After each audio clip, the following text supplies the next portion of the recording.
Sheila Fogarty on LBC. Where does this all leave us on freedom of speech? 3 weeks ago when the dreadful events in Paris happened, we were all championing the freedom to say what you wanted to say, however offensive it was. Then the debate began about, respecting people, and you can't endlessly offend. Or can you? Paul Tweed is here, media lawyer at Johnson Solicitors. Hi, Paul.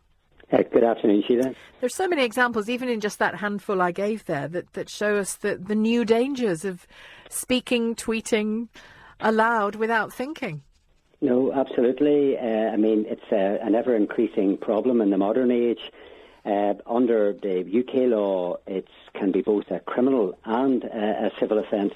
And as that recent case that you referred to, where relating to the Glasgow bin crash, showed that the police can get involved here in the more serious communications. Under the Malicious Communications Act, it is a criminal offence to send an electronic message for the purpose of causing distress or anxiety, and that covers a fairly wide range of comments, as you can imagine. And certainly from my perspective as a media lawyer, it's by far the most increasing volume of cases are now coming under online communications, particularly on social media sites. I just wonder where the line is drawn. I mean, that I won't read out what Ross Lorraine wrote about that accident, but it was extremely tasteless and cruel, really, in spirit. That's the thing that I didn't like about it. But all kinds of things. For example, as a radio presenter, you get all kinds of abuse, and some of it's really unpleasant. But I don't know, would I ever take it to the police? Not unless it was an out-and-out threat. And even then I might think lunatic and just leave it. Yeah, and it's all a question of degree. I mean, we've had a lot of cases, particularly arising from the school playground, where school kids are becoming increasingly aggressive with each other.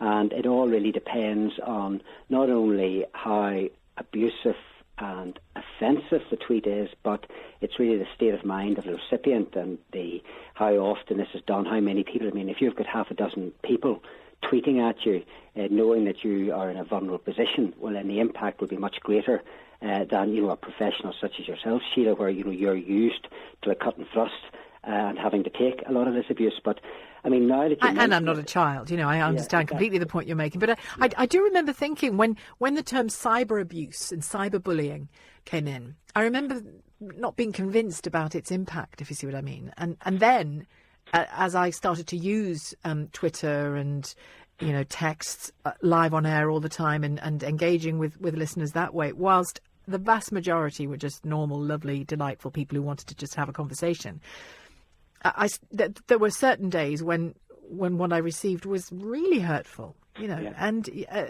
so I began to see that if you were I'm not a vulnerable person, but if you were a vulnerable person or a much younger person or a self-conscious teenager, it would be awful. Exactly, and particularly if you don't know who the author of the tweet is, and this is becoming an increasing problem, whereby people are tweeting anonymously or under pseudonyms or whatever, and some people are actually just trying to create the most offensive statement they can and throw it at people that they may not even know, but they just have taken an instant dislike to. But actually, the ones I mentioned didn't fall into that category, and the ones that people tend to apologise for and have to tackle in the public eye, like Benedict Cumberbatch, Lord Wigley, Stuart Broad. Stuart Broad has removed his tweet because it was deemed to be offensive. It's not freedom of speech, is it? No, it's not a freedom of speech issue, but there's a distinction between somebody expressing an opinion in robust terms and somebody deliberately setting out to offend and cause maximum offence just for the sake of it. And I think that this is one of the problems that the law has. I mean, the law in itself is behind the times. I mean, it's geared for the print era, and it's only slowly adapting to online communications, and it's adapting very, very slowly on that front. And so it's distinguishing between a tweet that sets out to cause harm to somebody, whether mental harm, whether it cause them distress, or whether to deter them from doing something, to a tweet that expresses, maybe a controversial opinion, which is very much free speech, but perhaps goes over the top. But those tweets tend not to be the problem. It's not the tweets that border, that where free speech is an issue, because normally the people will either stand over what they're saying, or if they feel they've gone over the top, they will, like Benedict and others, they will apologise. Yeah. The issue isn't really in relation to those tweets. It is these people, these cyber bullies, who are using, they're taking the sort of like the playground bullying to another phase.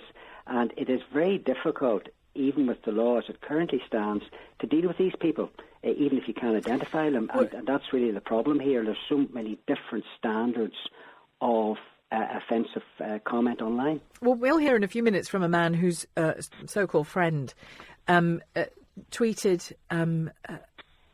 or put on Facebook that they'd fallen out, they'd had a row, and he put on Facebook some dreadful comments about him that were deemed to be personally and professionally damaging. So he did get damages for it, and he did win a case against this individual.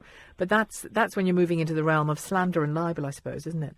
That's correct, into the twibble, as it's affectionately known after the Courtney Love litigation. Basically, you have the two standards: the criminal law, which deals with the more serious abuses, and then the civil law, which would relate to defamation. And that is certainly an area where I would say 80% of our media cases now relate to online defamation rather than the print or broadcast media. And again, that's a sign of the times. And the law, a tweet is just like a statement in a newspaper. People don't seem to realise that, as you said at the outset. People really have to think before they tweet, because the publication consequences are the same. Do you tweet? I do indeed, and I think it's a very, very useful channel to get your opinions out there, particularly for a libel lawyer such as myself, where the press are very reluctant to include my name so as not to give me any unnecessary publicity. So Twitter has been a very, very useful platform for me, but I am careful as to what I tweet. Yeah, I tend to take the line that I don't tweet anything I wouldn't happily say on the radio. That seems to, so far, have worked for me. Yeah, no, I think that's a very good standard to work by. Yeah. It's tricky, though, isn't it? Because, a young man like Stuart Broad, he just made he made a bit of a faux pas socially. And yet we now know that, you can't do that when you have an audience of however many millions of people probably follow him on Twitter. It's not like saying it in your living room.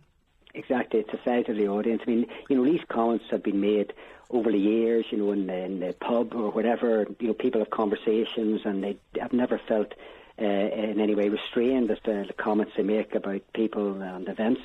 And now these conversations have moved from the village pub to the Twitter sphere, which, as you say, can be communicated from London to Singapore to Sydney in a matter of 5 or 6 seconds. And very, very briefly, how much more of your time is this kind of stuff taking up than, say, 5 years ago?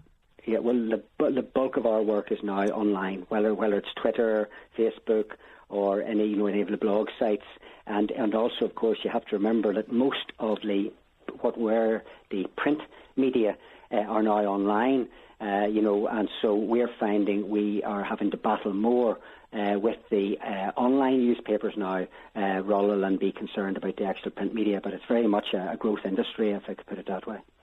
Thank you very much, Paul. Paul Tweed, media lawyer at Johnson's Solicitors.